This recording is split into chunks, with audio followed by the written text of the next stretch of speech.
और बजट को लेकर के हम लगातार चर्चा कर रहे हैं। हमारे साथ कुछ खास मेहमान बने हुए हैं लगातार, जिसमें ओपी सहरावत जी शिक्षाविद लगातार बने हुए हैं। एक बार फिर से आपका स्वागत है सर।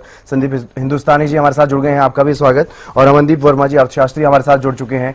अमनदीप जी आपका भी स्वागत है। तो लगातार हम चर्चा कर रहे हैं बजट को लेकर के। अब पीएम मोदी का संबोधन भी हम सभी ने सुना है इस बजट को लेकर के। ओपी सहरावत जी, मैं सबसे पहले आप ही से शुरुआत कर रहा हूं, क्योंकि युवा शक्ति का बजट इसे पीएम मोदी बताते हुए नजर आए हैं। किस तरह से इस पूरे बजट का एनालिसिस आपने किया अब तक? देखिए, 2014 वर्ष में मोदी जी की सरकार आ गई थी, तब से युवाओं के लिए विशेष करके बहुत सारी बातें कही गई थी। अब उनमें से कितनी पूर्ण हुई 10-12 साल के अंदर? बढ़िया बढ़िया बात, अच्छी अच्छी बात, युवाओं को कितनी अच्छी बात कही जाती है। महंगाई के लिए कितनी अच्छी बात कही जाती है। क्या महंगाई कंट्रोल हुई?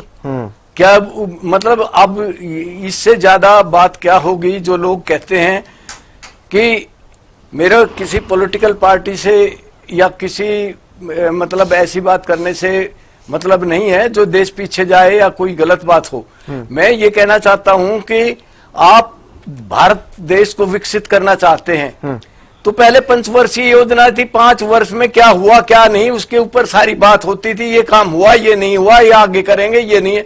अब 2047 तक आप 23 वर्षों के बाद ये पता लगेगा कि भाई आपने क्या किया, क्या नहीं किया, क्या बात है, क्या नहीं है। अब विकसित भारत कहने लगे। आप 14 को कहते थे कि किसानों की आय दुगनी हो जाएगी, अभी वो उसकी बात नहीं करते। 22 तक दुगनी हो जाएगी, 22 चला गया, फिर आपको पता 24 भी आ जाएगा, फिर 29 भी आ जाएगा। आप 2000 मतलब 1947 से 2047 की बात होने लगी पूरी। तो ये जो 45 जो 40 या 30 साल का जो गैप है वो इतना लंबा नहीं होना चाहिए। प्रोग्रेस हो रही है, कहां किसने किया नहीं, हम ये करना चाहेंगे, युवाओं के लिए ये करेंगे की बात अलग है। आप जो बहुत अच्छा प्रदर्शित जो बजट है वो देखने में बहुत अच्छा है और वैसे भी बहुत अच्छा है, लेकिन ये इंप्लीमेंट नहीं होता है। इसमें बेईमानी की बहुत गुंजाइश है, इसमें भ्रष्टाचार होता है, तो उतना भी नहीं लग पाता। हर साल बहुत दिक्कत आती है। हम क्यों जब इतने विकसित हैं तो 149 करोड़ 100 कितना जो कर्ज मतलब लाख करोड़ का कर्ज जो है हम ले रहे हैं। हम अपने बच्चों को उतना विकसित कहां कर पाए हैं? अभी 12 साल हो गए, हमने कितना विकास किया है। बहुत अच्छी बात है। आप जो है हर साल बजट बढ़ा रहे हैं, आप एमएससी एमई की बात करते हैं, आपके गांव में उन्नति की बात करते हैं। जो कॉटेज इंडस्ट्री खुली पड़ी थी वो सारी बंद हो गई है, उनको माल नहीं बिकता, वहां कोई जाता नहीं है, उनको लाइसेंस नहीं मिलता। ये इसको कौन देखेगा? मैनेजमेंट को कौन देखेगा? उनके लिए जो है लोन कहां से आएगा? उनके लिए स्कीम कैसे बनेगी? गांव की बात कर दी कि भाई नारियल है, वो 5% जो खेती नारियल जो ऊंचे जो बाहर जाते हैं उसका व्यापार होता है, और आम आदमी जो गेहूं है बीजता है, जो कॉटन बीजता है, जो और फसलें होती हैं, उसका क्या होगा? क्या आपने उस गारंटी जो उसकी कम से कम कीमत पर उसकी फसल खरीदी जाएगी उसकी गारंटी मिली? कुछ नहीं हुआ। अब ये सारी चीजें लोग समझने लगे हैं, सारी बात है। मैं आलोचना उस बात की नहीं करता, मैं कहता हूं जो जितना लोगों के पास से टैक्स से पैसा आता आप उतना तो लगा पाएंगे, और उसमें से आपने जो बेस्ट चुना है कि भाई इतना इस पे खर्च हो, इतना, वो बहुत अच्छा है। मैनेजमेंट करके दिखाना और उस बातें करना बहुत बढ़िया है ये बजट, लेकिन धरती पर वो नहीं उतर पाता है। आज किसान दुखी है, आज जो है बच्चे हड़ताल कर रहे हैं, टीचर हड़ताल कर रहे हैं, भर्ती नहीं हो रही है, अच्छे स्कूल नहीं बन रहे हैं, विद्यालय नहीं हो रहे हैं जितने पहले मतलब इतने सालों में हुए हैं।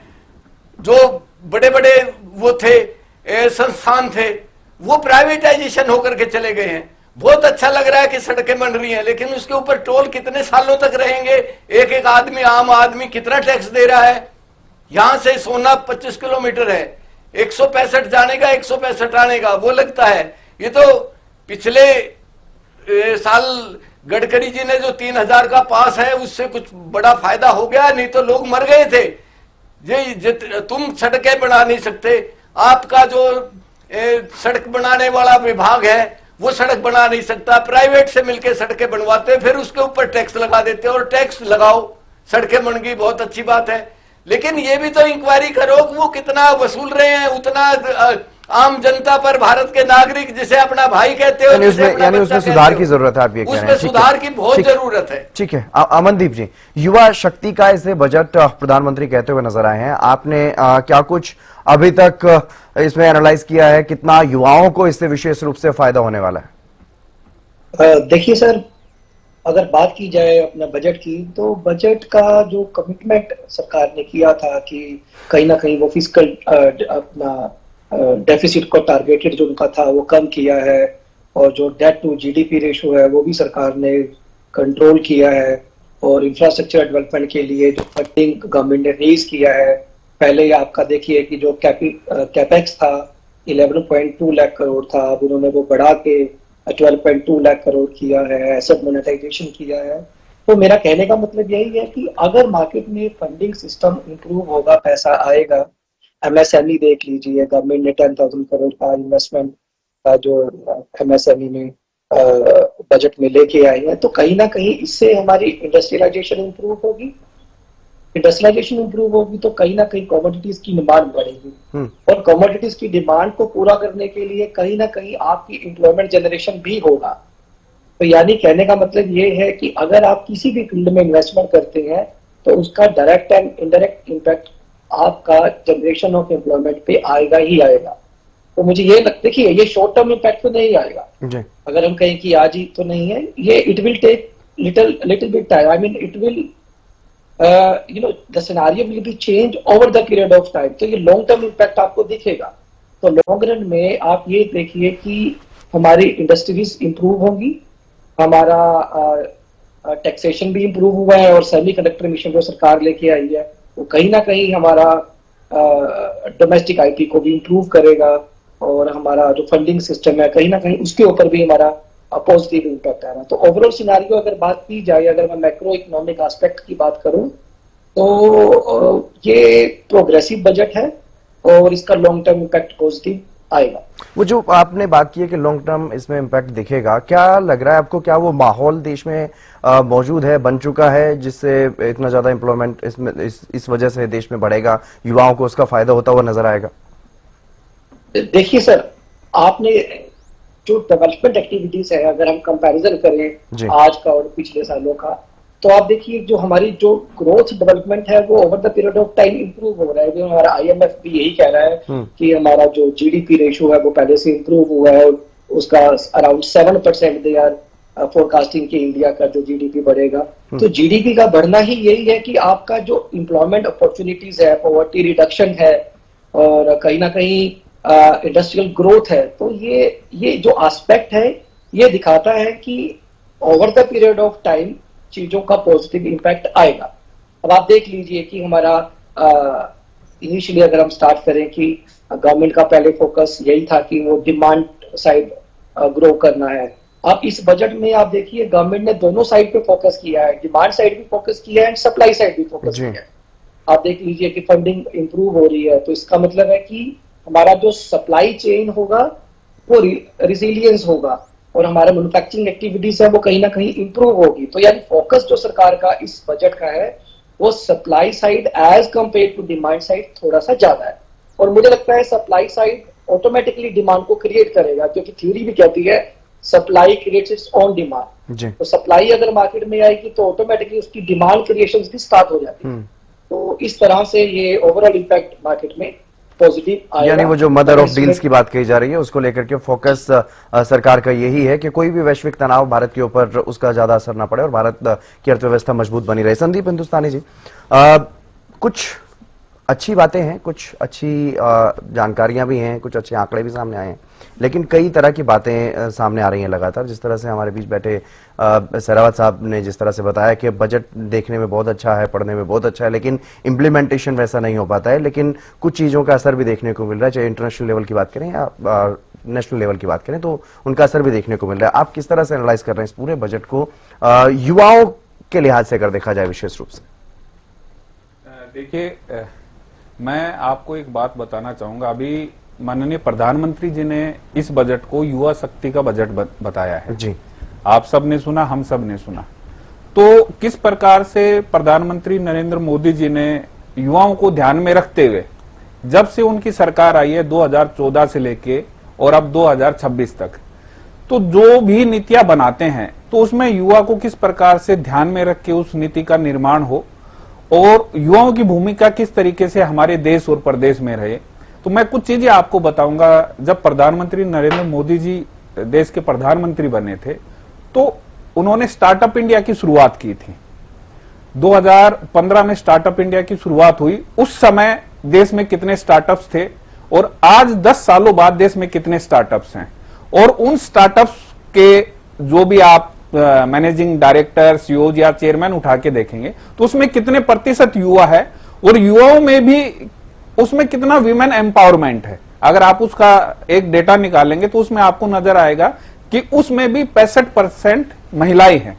तो स्टार्टअप इंडिया की अगर मैं बात करूं, मैंने आपको बताया, उसी प्रकार से स्टैंड अप इंडिया है, डिजिटल इंडिया की शुरुआत उन्होंने की थी। युवाओं को रोजगार के अवसर मिले, युवा अपना खुद का स्टार्टअप कर पाए, उसके लिए प्रधानमंत्री जी ने प्रधानमंत्री मुद्रा योजना की शुरुआत की। और मैं एक उसका पहले का फिगर आपको देना चाहता हूं कि पिछले 11 सालों में नरेंद्र मोदी जी की सरकार ने लगभग 36 लाख करोड़ रुपए 36 लाख करोड़ रुपए देश के युवाओं को मुद्रा योजना के माध्यम से दिए हैं। तो उसी का कारण है कि आप जिस प्रकार आप देश में देख रहे हैं कि किस प्रकार का माहौल है, और युवा स्पेशली मोदी जी को लेके, भारतीय जनता पार्टी की सरकार को लेके उसमें किस तरीके का एक्साइटमेंट है कि तीसरी बार उन्होंने भारतीय जनता पार्टी की सरकार को चुना। इसके अलावा मैं और मुख्य आज के बजट की विशेष बातें मैं कराऊंगा आपको कि आज के बजट में आपने देखा होगा जो सबसे बड़ी चीज थी कि फिक्सल डेफिसिट, जो जी हमारी वित्त मंत्री जी ने पहले कमिटमेंट किया था कि हम इसको लगभग 4.5% तक लेके आएंगे, लेकिन अभी वो 4.4% हो गया है। और अभी उन्होंने ये कहा कि 2027 तक हम इसको 4.3% तक लेके आएंगे जी। एक और बड़ी बात है कि पूंजीगत व्यय, कैपिटल एक्सपेंडिचर, पिछली बार जो 11.2 लाख करोड़ था वो इस बार 1 लाख करोड़ और बढ़ा के 12.2 लाख करोड़ किया गया। तो इन सब चीजों से आपको सरकार की मानसिकता का पता चलता है कि सरकार बजट में जो भी चीजें शामिल कर रही है और जिस तरीके से बजट का निर्माण किया जाता है, तो उसमें विकसित भारत जब बने 2047 में, तो उसके लिए किन किन चीजों का प्रावधान हो और किस प्रकार से हम उस स्पीड, उस स्केल और उस सस्टेनेबिलिटी के साथ, अभी प्रधानमंत्री जी ने भी बात की कि किस स्पीड के साथ, किस स्केल के साथ और किस सस्टेनेबिलिटी के साथ हम आगे बढ़ रहे हैं, वो सब चीजों का जिक्र इस बजट में है। 3-4 चीजें और मैं मुख्यतः बताना चाहूंगा कि आज 7 रेलवे कॉरिडोर का बजट में अनाउंसमेंट हुआ है कि 7 नए रेलवे कॉरिडोर बनाए जाएंगे। इसके अलावा एक rare earth critical mineral corridor बनाया जाएगा। इसके अलावा एक डेडिकेटेड फ्रेट कॉरिडोर का निर्माण किया जाएगा। एक है 3 आयुर्वेदिक मेडिकल इंस्टीट्यूट्स बनाए जाएंगे एम्स की तरफ के ऊपर आयुर्वेद के। और इसके अलावा 10,000 रुपए, देखो अभी चर्चा भी हुई थी कि जो हमारे लघु उद्योग हैं वो उनको फिर से पुनर्जीवित करने के लिए किस प्रकार से हम उनको उभार सकते हैं, तो 10,000 करोड़ का स्पेशल फंड उन एमएसएमईज के लिए निकाला गया और उसको नाम दिया गया एमएसएमई चैंपियंस, कि अगर कभी कोई भी दिक्कत होती है उनको फंड्स की कमी ना हो, तो 10,000 करोड़ रुपए उसके लिए स्पेशल, इस बजट में स्पेशल प्रावधान है। एक और चीज इसमें बड़ी की गई है, सेमीकंडक्टर मिशन 2.0, जिसके लिए 40,000 करोड़ रुपए का इस बजट में प्रावधान किया गया है। इसके अलावा आप देखेंगे आर्टिफिशियल इंटेलिजेंस हो, चाहे टेक्सटाइल इंडस्ट्री हो, चाहे ईवी पार्क हो, तो हर चीज में आपको नजर आएगा कि इस बजट ने जवान को, किसान को, महिलाओं को, हर वर्ग को, युवाओं को खुश करने का काम किया है। और हरियाणा के दृष्टिकोण से भी अगर मैं बताऊं तो इसमें जैसे एक है कि हमारी राखी गढ़ी है हांसी हिसार में, तो उसको लेके भी पुरातत्विक जो स्थान है वो किस प्रकार से पूरी दुनिया में उसका नाम हो, लोग उसको आए देखे, और उसके लिए भी स्पेशल इसमें प्रावधान है। पिछली बार भी केंद्र सरकार की तरफ से 500 करोड़ रुपए केंद्र सरकार के द्वारा हरियाणा को दिए गए थे। एक और अगर मैं चीज बताऊंगा तो अलग अलग तरीके से, जैसे 3-4 चीजें हैं, मैंने आपको उसमें जिक्र किया रेयर अर्थ मिनरल्स का। तो ये अपने आप में पहली बार अगर आपने सुना होगा कि इस तरीके के कॉरिडोर्स का निर्माण किया जा रहा है कि किस प्रकार तेजी से आगे बढ़े। रेयर अर्थ मिनरल्स की आज के दुनिया के सिनेरियो में किस तरीके की स्थिति है, तो हम उसमें अपने आप को कहां पे स्थापित करते हैं। तो इन चीजों को लेकर केंद्र सरकार ने बजट में प्रावधान किया है। टेस्ट जी कि दिशाहीन सरकार का दिशाहीन बजट, जो कि गरीब आम व्यक्ति विरोधी है और अमीरों को तो दिमाग में रखते हुए बनाया हुआ बजट है। इस बजट में मैं ये जानना चाहता हूं, हमारे बीजेपी के प्रवक्ता भी बैठे हैं, ये बताइए कि आम व्यक्ति के लिए, गरीब व्यक्ति के लिए क्या आपने दिया है। साथ ही आप ये भी देखिए, ऐसा दुर्भाग्यपूर्ण बजट है जिसमें हरियाणा के लिए कुछ भी नहीं दिया। तो जो निश्चित, जबकि अगर हम बात करें, हरियाणा आज देश के उन पहले दूसरे तीसरे राज्यों में है जहां से सबसे ज्यादा जीएसटी जाता है, टैक्सेस जाते हैं, अलग अलग तरह की फीसें जाती हैं, चाहे वो कोर्ट में रजिस्ट्री की हो, चाहे वो गाड़ियों की रजिस्ट्रेशन की हो। तो आज हालत जो हो चुकी है समझ से बाहर है। साथ ही एक बात और कहना चाहूंगा, इनका बहुत बहुत धन्यवाद कि इन्होंने कैंसर की दवाएं थोड़ी कम करिए, रेट कम करें। लेकिन मैं पूछना चाहता हूं, क्या इनके बजट में जो मेन बीमारी है, जो मेन समस्या की जन्मी है, प्रदूषण को लेके इन्होंने एक भी घोषणा नहीं करी, या इन्होंने एक भी ये नहीं बताया कि ये बड़ा स्टेप उठाने जा रहे हैं। प्रदूषण आज जितनी भी बीमारी है, चाहे सांस, दमा, हार्ट और कैंसर, इन सभी के लिए प्रदूषण भी सबसे बड़ा जिम्मेवार है। प्रदूषण को लेकर कोई बजट निर्धारित नहीं किया, प्रदूषण को लेकर कोई बड़ी योजना की शुरुआत नहीं करी। और अभी जैसे हमारे कांग्रेस के वरिष्ठ नेताओं ने भी आपको बताया, वरिष्ठ नेता हमारी कुमारी शैलजा जी ने, बड़े भाई व सांसद वरुण मोडारा जी ने अभी बताया आपको हंसराज, महिलाओं के लिए भी कुछ खास नहीं दिया। हाँ, एक महिला हॉस्टल, इसे ये उपलब्धि मान रहे हैं। मैं बता देना चाहता हूं, महिला हॉस्टल तो पहले से ही है। महिला सुरक्षा को ये बताएंगे, महिलाओं की रोजगार को ये बताएं। और ये जो बजट जो इन्होंने आज पेश किया है, इसमें आप आम व्यक्ति की बात करें, पेट्रोल, डीजल, गैस सिलेंडर, किसी में भी 2 पैसे की भी छूट नहीं मिली। उल्टा कमर्शियल गैस सिलेंडर 50 रुपए ड्यू रेट बढ़ाया गया है। लेकिन जो रोजमर्रा की जो चीजें हैं, जो गरीब व्यक्ति से जुड़ी हुई है, उसमें कोई इनका ध्यान नहीं। क्योंकि अभी चुनाव में 3 साल है, चाहे वो केंद्र के हो, चाहे वो बहुत से राज्यों के हो। अगर केंद्र के चुनाव होते अगले साल से पहले, तो निश्चित रूप से गरीबों की याद आई होती। निश्चित रूप से बिहार में की तरह चुनाव के समय और चुनाव से ठीक पहले 10,000 रुपये महिलाओं के खाते में भी चले गए होते और इलेक्शन नहीं है। हरियाणा जैसे राज्य को तो बिल्कुल दरकिनार कर दिया है।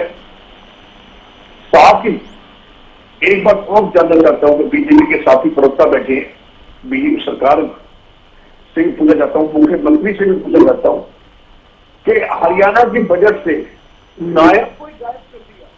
हमारे मुख्यमंत्री गायब, बजट में हरियाणा गायब। मतलब ये देखिए, आज बड़ा ही दुर्भाग्यपूर्ण जिला ही हरियाणा की खासतौर से कहने में बोली से चैलेंज हो। हरियाणा के परिदृश्य से मैं बात करूंगा, लेकिन अमनदीप वर्मा जी मैं आपसे जानना चाहता हूं, क्योंकि कई बातें हैं कि आम लोगों को राहत नहीं मिली, आम लोगों के लिए है क्या इसमें, क्योंकि आमतौर पर महंगाई की बात होती थी बजट में, तो इसमें आपको क्या लग रहा है महंगाई को लेकर के, आम लोगों को लेकर के राहत और उन पर आफत को लेकर के कितना ध्यान इस बजट में रखा गया? देखिए, आम लोगों की अगर बात की जाए तो कई टैक्स सिंप्लीफिकेशन तो हुआ है।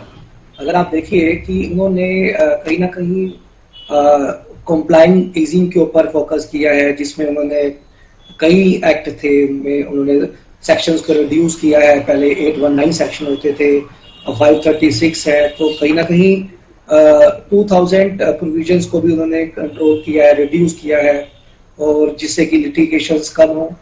देखिए, डायरेक्ट तौर पे तो अगर आप कहें कि कैसे किसी आम पे फर्क पड़ा है, तो डायरेक्टली कभी फर्क नहीं पड़ता, वो इनडायरेक्ट फर्क होता है, इम्पैक्ट होता है। अगर आपने देखा कि incentive for the investments government ने बढ़ा दिया है।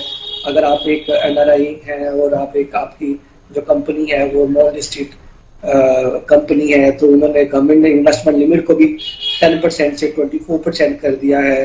और कहीं ना कहीं जो कस्टम्स रैशनलाइजेशन भी गवर्नमेंट ने किया है, जिससे हमारा ग्रीन एनर्जी कॉस्ट रिडक्शन पर फोकस होगा, और हाई टेक सेक्टर्स के ऊपर गवर्नमेंट ने फोकस किया है। तो इसका डायरेक्ट इम्पैक्ट और you can say indirect impact आम पर आएगा। इससे क्या होगा कि अगर हम ग्रीन एनर्जी की तरफ मूव करते हैं, तो अल्टीमेटली सस्टेनेबल डेवलपमेंट पर हम कहीं ना कहीं फोकस कर रहे हैं। तो प्रेजेंटली क्या होगा कि कॉस्ट कटिंग होगी, कमोडिटीज में कॉस्ट कटिंग होगी, तो प्राइस ऑटोमेटिकली जो मैन्युफैक्चरिंग कमोडिटीज है उनका प्राइस कंट्रोल में आएगा। अब आप देख लीजिए, अब गवर्नमेंट ने ईवी के ऊपर फोकस किया है, तो कहीं ना कहीं उससे क्या होगा कि demand of petrol and other जो आइटम्स है वो रिडक्शन होगी उसमें। तो उसमें क्या होगा कि उसका डायरेक्ट इम्पैक्ट प्रोडक्शन कमोडिटीज पे आएगा, कॉस्ट ऑफ प्रोडक्शन पे आएगा। कॉस्ट ऑफ प्रोडक्शन पे अगर उसका इम्पैक्ट आता है, तो जो कॉस्ट ऑफ द कमोडिटीज है वो अल्टीमेटली रिड्यूस होगी। तो कॉस्ट ऑफ कमोडिटीज अगर रिड्यूस होंगी, तो कहीं ना कहीं हमारी जो कस्टमर की पॉकेट पर डायरेक्ट इम्पैक्ट आ रहा है वो कम हो जाएगा जी। तो इस तरह से हम ये कह सकते हैं कि इन्फ्लेशन का जो कंट्रोल का है गवर्नमेंट का जो सिनेरियो है, गवर्नमेंट इस बात पे फोकस कर रही है।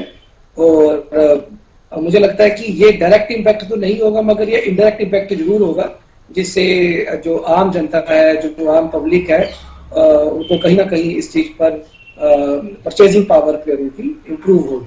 ठीक है ओपी सहरावत जी, क्योंकि हमने 3 कर्तव्य इस बजट में सुने हैं कि 3 कर्तव्य हैं सरकार के।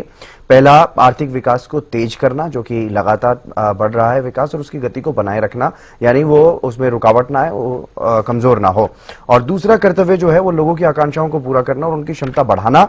तीसरा कर्तव्य सबका साथ सबका विकास का जो नारा भारतीय जनता पार्टी का, उसी को ध्यान में रखते हुए इन्होंने ये तीसरा कर्तव्य इस बजट में रखा है। तो इन तीनों कर्तव्यों को किस तरह से देखा जाए, क्या उस पर काम लगातार हो रहा है ताकि देश की अर्थव्यवस्था उस मजबूती के साथ आगे बढ़ती रहे?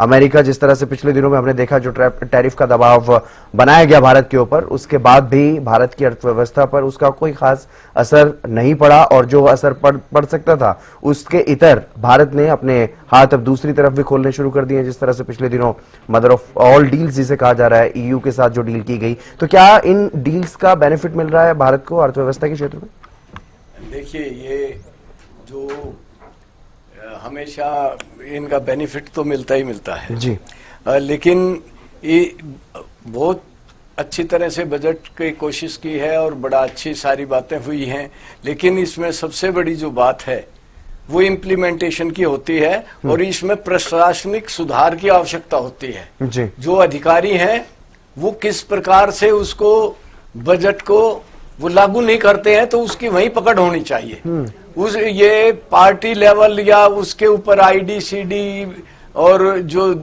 संस्थान हैं वो काम करें। वो सीधा जो भी जिस भी वर्ग का अगर गलत काम करता है, बेईमानी करता है, तो उसको उसी टाइम पकड़े जाए, तो ये आधा जो बजट बच जाएगा और ये सब जो संपन्न भी हो जाएंगे, और बजट भी लगेगा कि भाई हाँ बहुत अच्छा है, मोदी जी का जो मन है वो उस तरह से वो भी मतलब प्रफुल्लित होगा कि और पार्टी भी जो है ऊपर जाएगी।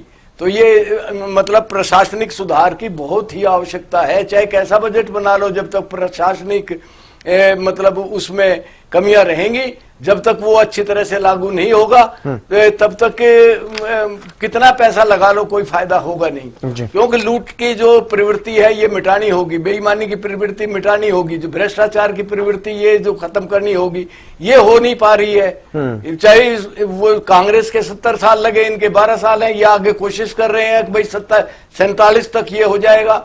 लेकिन ये जो चीजें बेसिक चीज बता रहा हूँ, ये कैसे मिटेंगी? ये प्रशासनिक सुधार करना बहुत ही जरूरी है। अफसरों को लगाम देना कि भाई वो जो है करप्ट ना हो, और जो देश का युवा मतलब देश का हर नागरिक संपन्न हो, देश का हर नागरिक ये महसूस करे कि यार राज है। तो ये संदीप जी, एक आखिरी सवाल मेरा आपसे रहेगा हरियाणा को लेकर के, क्योंकि बार बार ये बात कही जा रही है कि नायब का हरियाणा और हरियाणा बजट से गायब।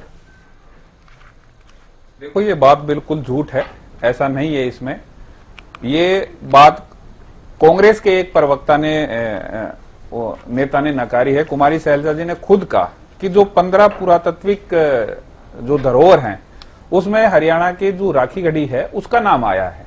तो सबसे पहले तो वहीं पे ही इनकी बात का जवाब उन्होंने ही दे दिया। दूसरी मैं बात कहूंगा कि उन्होंने पूछा रेल डिपार्टमेंट में हरियाणा को क्या मिला, तो इनको एक छोटा सा फिगर देना चाहूंगा। 2009 से 2014 तक जब कांग्रेस की सरकार थी तो 315 करोड़ का बजट हरियाणा को दिया गया था रेलवे डिपार्टमेंट की तरफ से।